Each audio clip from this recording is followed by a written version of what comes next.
Hello everyone and welcome back to 20XX. We are here in round 3. My name is Broken Pinky. I'm joined here by Weep and we're about to watch the Flying Dutchman versus Defrost. I'm excited, definitely. Already so far we've seen two very different matches so far. We saw round 1, which is so close, and round 2 was a bit more of a blowout with a really fast KO from Nightmare there. So we're gonna see what we have going into round 3, the Flying Dutchman versus Defrost, like you said. So we don't, not really knowing what to expect here. I believe this is a Ludi Div 3 and a Ludi Div 2 team, but Ludi Divs are so long ago for a lot of people, so it's like, you don't really know what to expect anymore. But we're gonna see here soon as we are on the weapon select screen and waiting very patiently. Yeah, teams can just improve so rapidly that even the Ludi Divs from so many months ago might not even hold that much weight, but what does hold weight is that both of these teams are currently 1-1 at this point in pools, and they really want to get as many wins as possible because going down 1-2 in pools this early could be could lead to poor prospects for making day 2, but if either of these teams can continue to win out, they have a decent shot of making that top bracket and being on the stream tomorrow. So this is a critical point for both of them. They would really like to get this win over the other, but I mean, neither are opponents to scoff at. The Flying Dutchman and Defrost, both really solid teams, but ultimately, one of them has to lose, one of them has to win, and we're going to be starting things off looking at this map list. It's going to be Rainmaker on Flounder for Game 1. We have some thoughts on the stage? Rainmaker Flounder is very interesting. I think Flounder Heights is one of the most controversial maps that we have right now. It's so polarizing. So many people love it and so many people hate it. I know you belong to one camp, and would you like to explain your thoughts there? I think Flounder Heights is amazing, and I think too many people approach it like it's a Splatoon 3 stage. It's not really played like a Splatoon 3 stage because it's obviously from a different game, but the way people use their specials and the way people would intuitively want to use them doesn't really work on that stage, and the same positions that make sense for other stages doesn't make sense. So you kind of have to relearn how to play the game for Flounder Heights specifically, but if and when you do, it's just an amazing stage with just so many alternate push options. We don't really see Rainmaker on this stage that often. When we do see it in competitive map pools, we usually see the zones, obviously, because it's zones, and we also see tower control.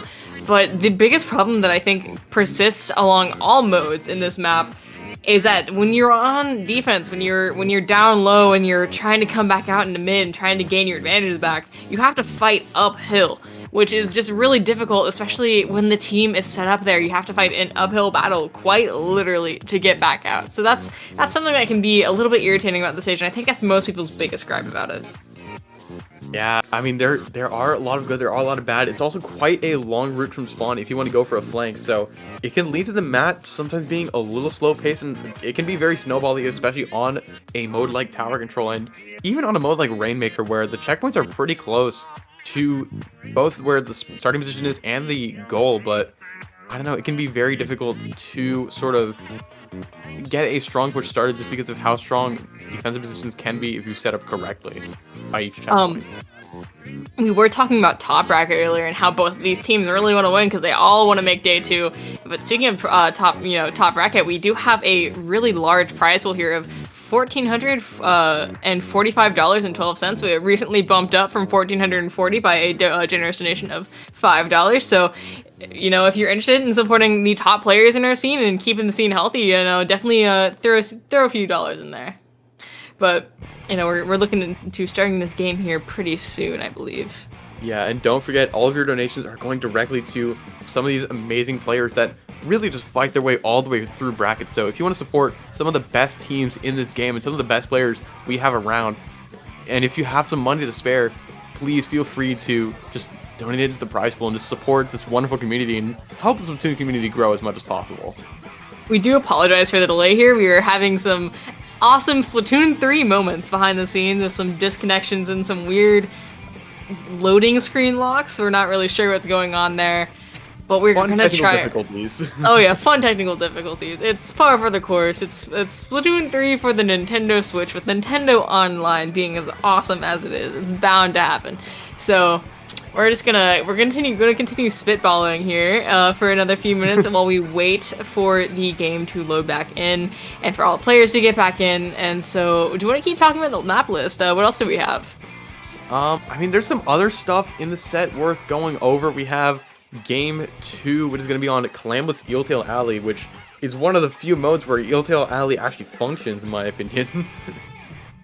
Yeah, it's a wet spaghetti noodle of a map. It's very, very long. Very long, very narrow. I don't know how else to describe it. That's what makes sense to me.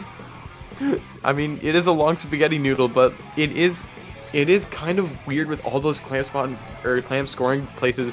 You can score off bridge, but you have to jump off bridge to actually make it into that basket. So it's a little bit awkward. But if Eeltail is different because its mid is kind of extended. Like, it feels like its mid is a lot bigger than the mid of other stages. Like, just the place you have to control. So, and especially on Clamlets, you have to be able to control just a very wide area to really warrant a strong push that we've been seeing on a lot of Clamlets maps and that we saw in the previous set on Museum. Yeah, and also, that we're going to see definitely crabs here because getting a crab up on that bridge is a massive, massive advantage here. It's just super, super strong. You can just completely suppress the enemies coming out of their spawn from just that one spot, especially if you have 2 or more splashes cycling crab, making it impossible for them to move and making the game very, very playable. Exactly, and while this match is going on, or while we're waiting for this match, there are still more matches to be played. Notably, there's some teams that are already done with round 3 and are up 3-0. We have finally up here 3-0. Flippa Floppa and Ozone are 3-0 in Group B. A lot of teams are really making some good charges for Day 2. Alliance Rogue and Sortion Phase 2. Alliance Rogue is 3-0, very strong team. Makes sense that they're at the top of their group. Graveyard Shift is 2-0, currently playing their round 3 game, but there's just a lot of great Splatoon happening that we can't fully capture on stream, but I mean, a lot of teams are really trying their hardest to just get a strong spot into the bracket and really ensure that they have a fantastic chance of winning the tournament tomorrow on Championship Sunday. Oh, yeah. I see in Group I out there, we have Destiny Bond and Tempest both up 3-0, so that's going to be fantastic to see as they continue on. Definitely going to have to face each other at some point. There's just a lot of really great teams out here doing really good jobs. I mean, all these teams are working hard. They want these wins, and even in some other groups, we see Kagura in Group D up 4-0, 4 wins and 0 losses, not dropping a set on the day. Yeah, some teams are already just moving on ahead, just trying to get the momentum going, trying to keep it going, but that's other sets for this set. We already talked about the first 2 stages, but if we do make it to that decisive Game 3, we do have very interesting stage to look forward to. Definitely. I believe that that 4-0 is because of a drop, most likely. That makes sense, yeah. Yeah, but definitely so. I love Splatfest time because our wonderful streamer here could not skip the news, so we had to sit through the news as well. No! But while most squids are out there turfing it up, we are committed to the pursuit of ranked excellency and competitive excellency, and not playing Turf War. Most notably, not playing Turf War. Never playing Turf War, but while those technical difficulties were going on, I believe Defrost did win that game 1 on Rainmaker Flounder. We couldn't quite see it. I'm sorry, but I apologize. But I think we're going to be going on to a game 2. If my sources are correct, we should be. Actually, we did see game 1. It just happened so fast that you blinked and you missed it. I mean, hey, sorry.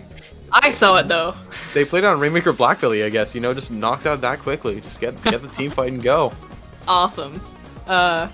So we unfortunately could not see how Flounder goes, and I couldn't prove you wrong. That's a good stage, but it's a good stage. You're just backline. Cry about it. You cry about it. We are going on to once again Wet Spaghetti Noodle Eeltail Alley. Really, really living up to its name of having an eel be its namesake there. I never quite connected the dots there. I wonder if that was intentional. It's always intentional. They just want to have it be a nice straight line, just like an eel, because eels can never have any curvature in them. And I mean, it's about the size of an alleyway. So you know what? That makes sense. I've backed into a few alleys in my time. It feels just like playing on the stage. I don't even want to hear the context behind that, but we are, like we said, super interesting map where you have to have a lot of control to end up pushing, because it can be pretty cramped out there in the basket, especially if you don't have something like a crab watching your back. and just getting there in the first place is a whole process. You just really have to play well to get to the baskets in the first place, which, I mean, it's a story of how Clan Blitz goes, but it's, you know, it's especially amplified on this map. But we are finally going to be going into it. Gameplay! Between Defrost and the Flying Dutchman. Yeah, and Defrost, I believe, is going to be the purple team here, running that splatter scope versus the E-Leader on the side of the Flying Dutchman. So, very interesting ideas. Both of these teams wanting a charger, but they want a different charger. Obviously, Defrost opting for that ink vacuum on that splatter scope, but the splatter scope going down immediately. I'm presuming that E-Leader. Or that's an E-Leader. I'm blind, I'm so sorry. Yeah, we see already a crab from bridge watching really well, and the splatter scope as well, just making sure that, you know, you can't move into mid. There's so many open sightlines here for that splatter scope to take advantage of, and they're already getting picks left and right and building up clams. They, you know, they're definitely starting to think about push here. Clam economy is definitely in the favor of Defrost. They have 7. They have a ball, but it's on that splash, which is kind of short range, but they have that vacuum trying to help push it in, and they do break that basket. That splash is still behind them, trying to just get around, get some nice kills, be annoying as possible. They do have 1 down. They have 2 down on both sides. It's just that leader left for the Flying Dutchman. Defrost filing and trying to get some clams in there, trying to get some safe jumps. But the crab gets sniped by the leader. Beautiful play from the leader on the Flying Dutchman, and that push is looks like it's gonna stop at 62 for now. Yeah, we saw that ink vacuum, you know, really initialize that push and allow the clam there to get in, you know, proving it is the one true teamwork special. We do see this E-Leader just kind of being contested there. You know, Defrost is still in their base. Defrost is gonna end up shredding that crab and just continuing to be an absolute annoyance in the Flying Dutchman side, as they're not quite able to make it into mid fast enough. Yeah, the Flying Dutchmen need to be able to fly out of their spawn at this point, and they're just being locked in there. They were down 2v4 for a while. Both crabs are coming out on the side of Defrost, just trying to just keep this stagger as much as possible. Defrost breaks the basket once again. They're through their penalty too. Starting to throw some clams in there, but it's just the charger left alive. Both the splashes on the side of Defrost go down. I'm not quite sure what happened, but a great defense from the Flying Dutchman is able to come out, but they really need to be taking advantage and pushing as far forward as possible here. Yeah, just taking mid is the name of the game in this map. You can't stay in there for too long, or it just feels extremely awkward to fight in, just because of how open it is, how little cover there is, and the cover that there is, it just feels restricting. They, you know, but we are seeing Flying Dutchmen start to roll out here. They get 2 picks on the side of the of Defrost, and are starting to move up into this their court area, into their plat, and are gonna end up getting 1. That's 2 clams in. They do take the lead here, and they are still alive to potentially get in more. No, they are not. Yeah, you jinxed them. The commentator's curse coming into play, the classic, but the Flying Dutchman only needed that 1 window. They got 3 clams in there, and they got the lead through another one for good measure, and that's a lead they needed, because even if we didn't see it, Defrost won that game 1, and if they win this game 2, that's going to be the set for them. So the Flying Dutchmen really have to be careful and keep this lead to stay in the set. But right now, Defrost has a ball at the ready. They threw it onto that machine. They're passing it back and forth, just trying to keep themselves ambiguous and trying to set up for another push. See the crab once again go on bridge.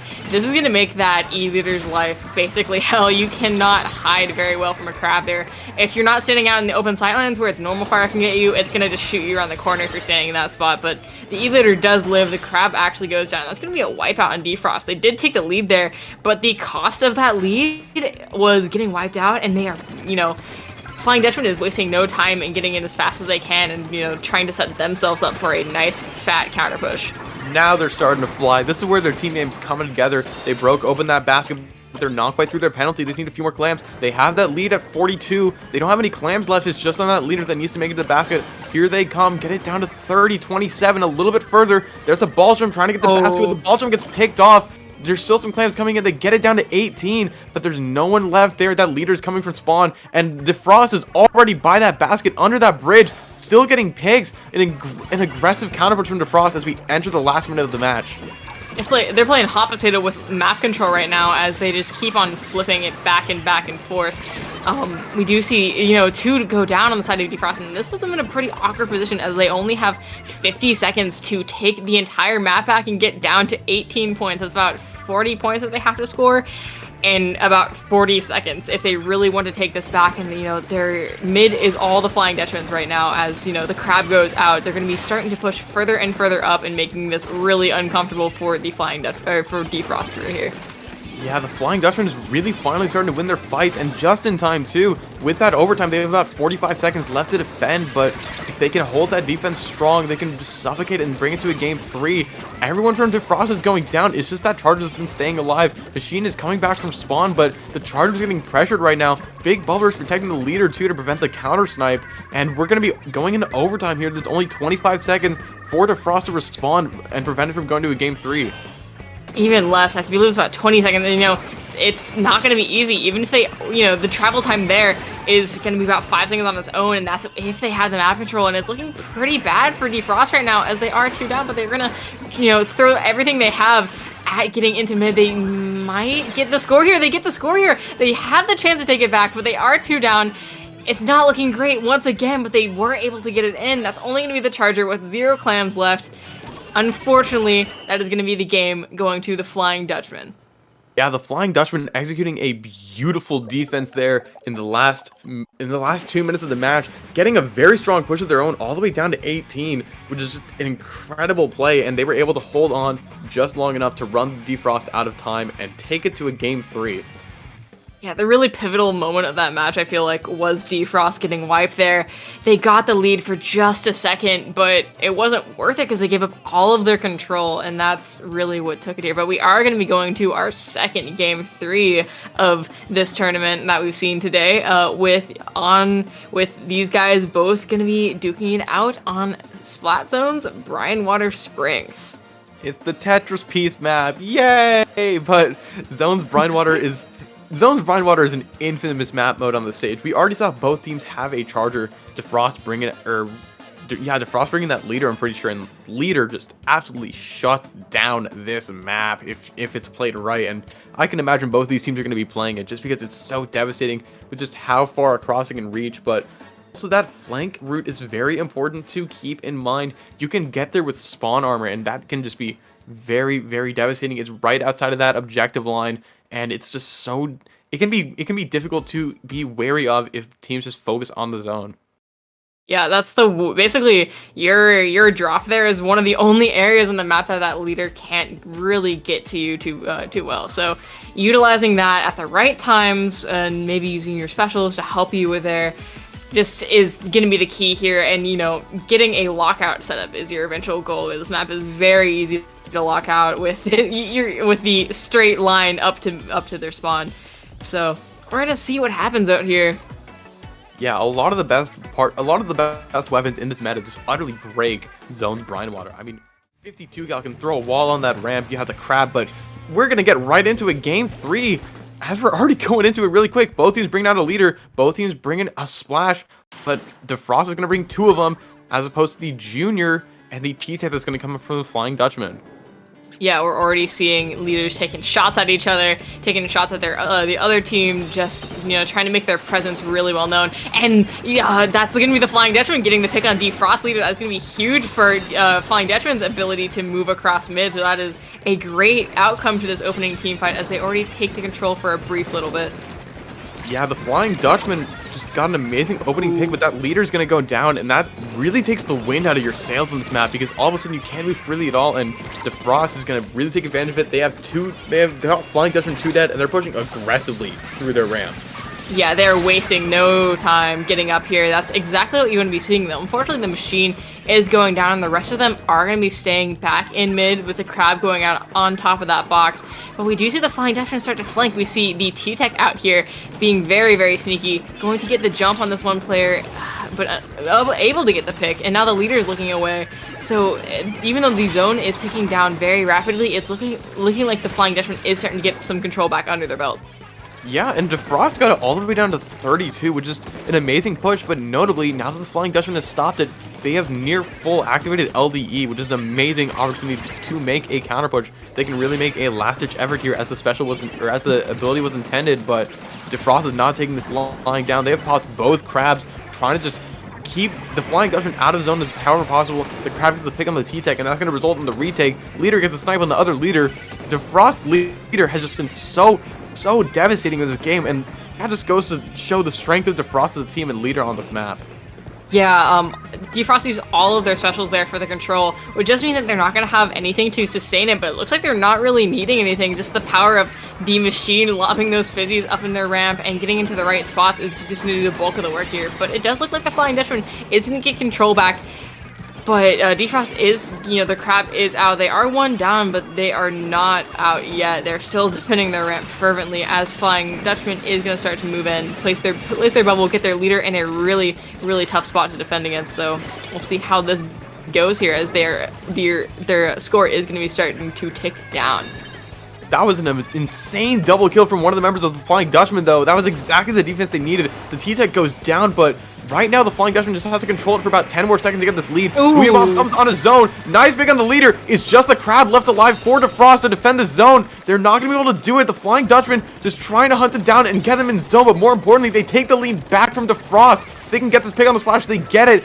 If they can push up and hold for like 10, 15 more seconds, they will get this knockout. Beautiful snipe from the leader on Defrost. Defrost is not out of this yet. They want to stay in this game, but the leader from Defrost goes down. It's just heart-pumping action going back and forth right now. The zone was flicked, but the T-Deck on the side of the Flying Dutchman was up there, getting the pick, getting a pivotal pick there. So even though the Flying Dutchman has a big penalty under their belt, they did get the lead, and they are going to, be in favor as they are going to continue to push, continue to be in really annoying spots to get out of, as is customary on Brinewater. And now this T-Tech is once again just annoying the enemy team so much. It's going to go for this crab, making sure that they can't get much use of it and get the double. It's only the leader, and they're looking really good for them right now. Yeah, T-Tech is one of the best weapons in this game for a reason. You can just be so mobile. You can shred so easily with your main weapon, with your bomb, or with your tri-strikes. Such a synergistic kit and such a strong kit, and the Flying Dutchman has been using it absolutely tremendously this game. They're almost through their penalty, and once they get through it, they'll be in real danger of getting this knockout. Defrost has to act. And now, their crafting is coming out. The T-Tech gets sniped by the leader, but there's only 10 points left in the zone timer. But Defrost is able to get 2 picks on the Flying Dutchman. They have to move into zone now. They're in. They get the cap. There's a minute left for Defrost to make this comeback now.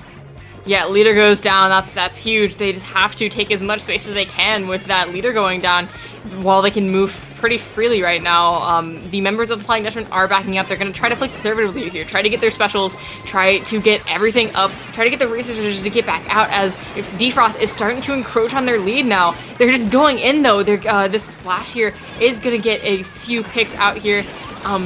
The bubble's going to go out, the crab is going to go out, and that's going to be the zone continuing to tick down. It's looking really, really scary out here for the Flying Dutchman.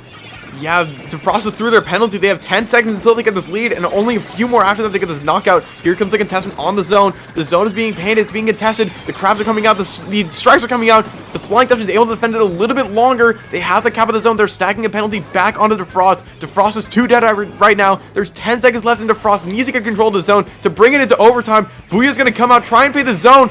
4, 3, 2, 1, but that's not going to be enough. It's still contested. The Flying Dutchman have control in the 11th hour, and they take the set over Defrost 2-1. A few more seconds, and that could have ended completely differently as the Defrost was starting to get back in there, but a heartbreaking loss for Defrost and a triumphant victory for the Flying Dutchman as they win this set.